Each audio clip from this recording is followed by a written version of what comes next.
Good morning, myself Mrs. Meenu Kumari and I am the faculty of JMC Group of Institution. Today we will start with new topic rehabilitation. ये आपका subject first aid में भी जाता है, community health nursing में भी for GNM first year. Rehabilitation definition: rehabilitation is the process of helping a person to recover physically, mentally and socially after an illness, injury or disability. जब किसी person को कोई चोट लग जाती है या जल गया है या कोई बहुत बड़ा RTA हो गया है तो उस टाइम पे उनको हेल्प करना, उस पर्सन को उस कंडीशन में से निकाल के लाना कि अगर कुछ हो भी गया है तो सून आफ्टर सब कुछ ठीक हो जाएगा. This is called rehabilitation.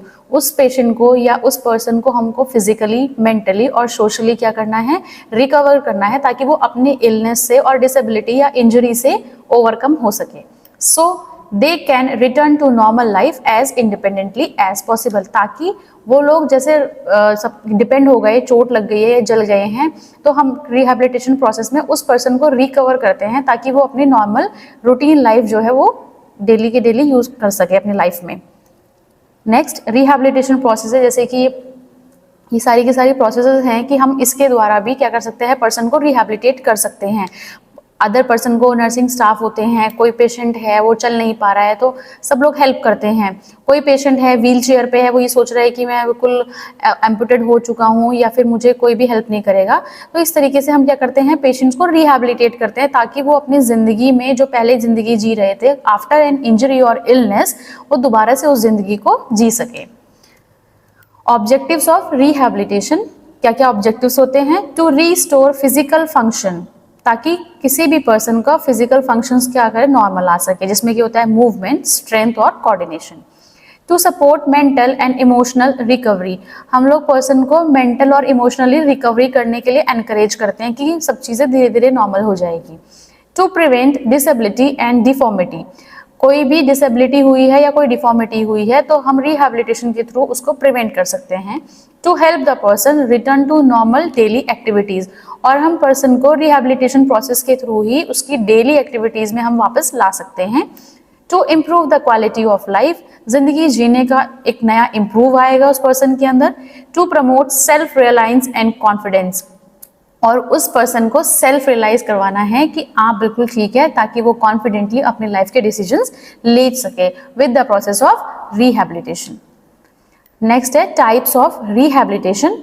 First है physical rehabilitation, restore body movements and strength, इसमें वो बॉडी मूवमेंट्स और उसकी स्ट्रेंथ को रिहैबिलिटेट करते हैं. Includes physiotherapy, exercise, use of walking aids, crutches और व्हील चेयर. मतलब फिजियोथेरेपी के द्वारा भी हम लोगों को क्या कर सकते हैं, फिजिकली रिहैबिलिटेट करते हैं. जैसे किसी का नी ऑपरेशन हुआ है या कोई किसी को नीज में सर्जरी हुई है तो हम क्या कर सकते हैं, उस पर्सन की टेक केयर करके, रिहैबिलिटेट करके हम लोग उस पर्सन को नॉर्मल जिंदगी में जीना सिखा सकते हैं. For example helping a fracture patient regain limb movement, जैसे कोई पर्सन होता है उसको फ्रैक्चर आया है पैर में, उसकी पट्टी हुई, ऑपरेशन हुआ, कुछ समय तक उसको पट्टी बंधी रहेगी, लेकिन उसको अपने पैरों पे खड़े करने के लिए किसी ना किसी को उसकी हेल्प करनी पड़ेगी, और उस हेल्पिंग प्रोसेस को हम रिहैबिलिटेशन बोलते हैं. और उसी प्रोसेस के थ्रू क्या होता है, पर्सन अपना नॉर्मली फिजिकली अच्छे से काम करता है. जैसे कि ये वाला है an overview of the physical rehabilitation process. इसमें ये जो लड़की है वो नहीं चल सकती है, लेकिन जो सामने वाला नर्सिंग स्टाफ है वो उसको बोल रहा है कि आप अपनी व्हील चेयर से उठ के अगर क्रचेस पे चलेंगे तो आप थोड़ा सा अच्छे से चल पाएंगी और आपके अंदर एक कॉन्फिडेंस आ जाएगा. नेक्स्ट है psychological rehabilitation, helps the patient cope with emotional trauma, fear और डिप्रेशन. साइकोलॉजिकल रिहैबिलिटेशन में होता है कि कोई पर्सन किसी दूसरे पर्सन को कोई ट्रॉमा में है या कोई इमोशनली डिप्रेस हो गया है तो उसको उस स्थिति से बाहर निकालना. उसमें क्या क्या करेगा, इंक्लूड काउंसलिंग और emotional support.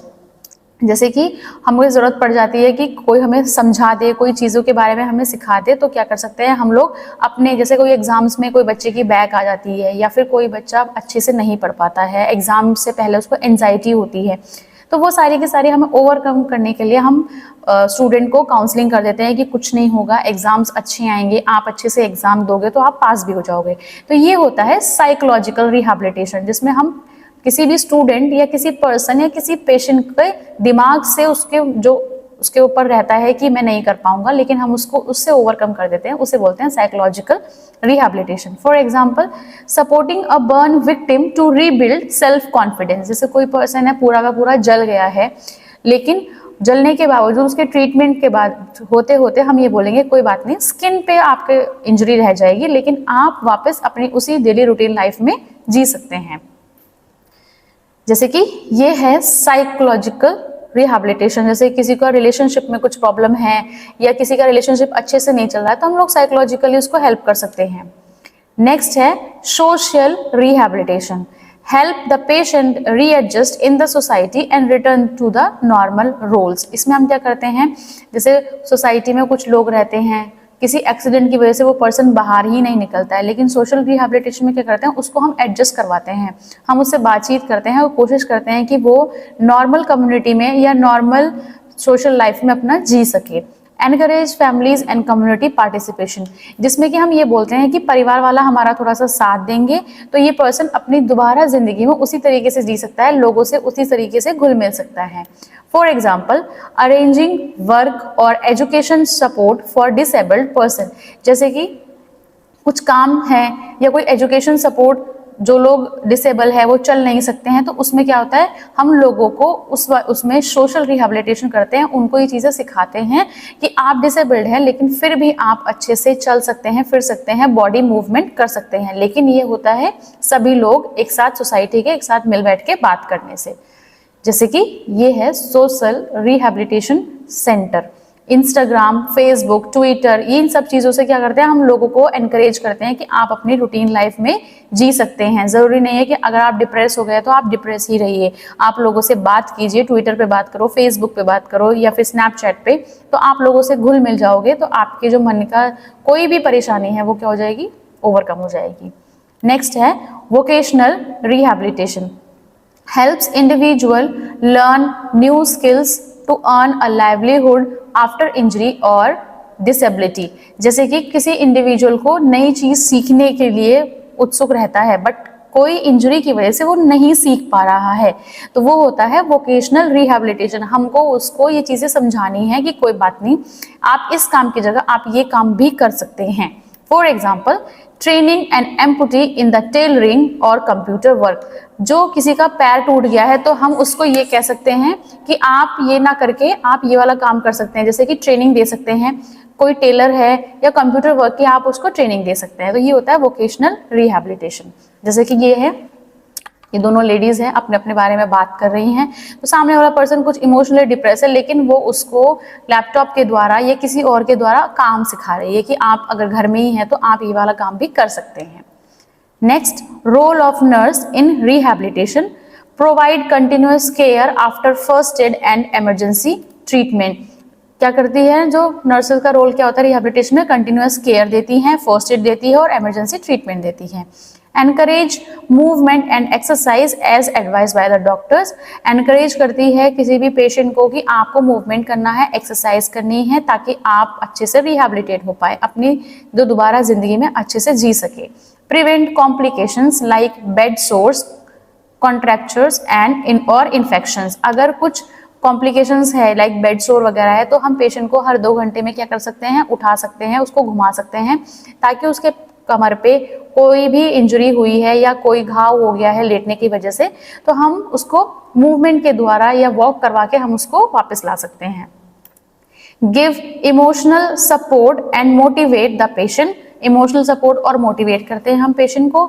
Educate the patient and family about the home care, diet and hygiene.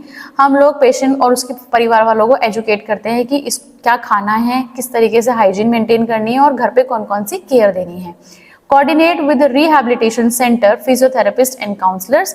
अगर हमारे पास कोई पेशेंट ऐसा आ गया है जो हर तरीके से परेशान है, सोशली, मेंटली और स्पिरिचुअली और इमोशनली अगर कोई परेशान है, तो हम कोऑर्डिनेट करते हैं रिहैबिलिटेशन सेंटर्स पे फिजियोथेरेपिस्ट और काउंसलर से। Promote independence in daily activities. Independency के लिए हम लोग बोलते हैं कि आप अपने निर्णय खुद लीजिए, और या फिर आपको जो अपनी एक्टिविटीज करनी है आप खुद से करिए, विदाउट हेल्पिंग या without taking help from someone. For example, a person with a fractured leg receives first aid at the accident site. एक पर्सन था, उसका पैर टूट गया था, उसको फर्स्ट एड मिल गया एक्सीडेंट साइट पर, लेकिन उसको चोट लगी है। After the fracture heels rehabilitation involves. Fracture तो ठीक हो गया, लेकिन अब आती है रिहैबिलिटेशन। तो रिहैबिलिटेशन में क्या करेंगे हम? Physiotherapy to restore movement. Physiotherapy वालों से बात करेंगे ताकि उसका मूवमेंट वापस आ सके। Emotional support to overcome fear of walking. Emotional support करेंगे कि चलने से डरना नहीं है, फ्रैक्चर हो गया तो कोई बात नहीं, लेकिन चलने से डरना नहीं है। Next, family education for assistance. Family को एजुकेट करना है कि अगर इनको आपकी जरूरत पड़ती है तो आपको उनकी हेल्प करनी है। Gradual return to daily work, और उनको ये समझा, उसको जब ये सारी की सारी चीजें अबव जो मैंने बताई वो हो जाएंगी तो वो अपना डेली वर्क करने लगेगा। Thank you.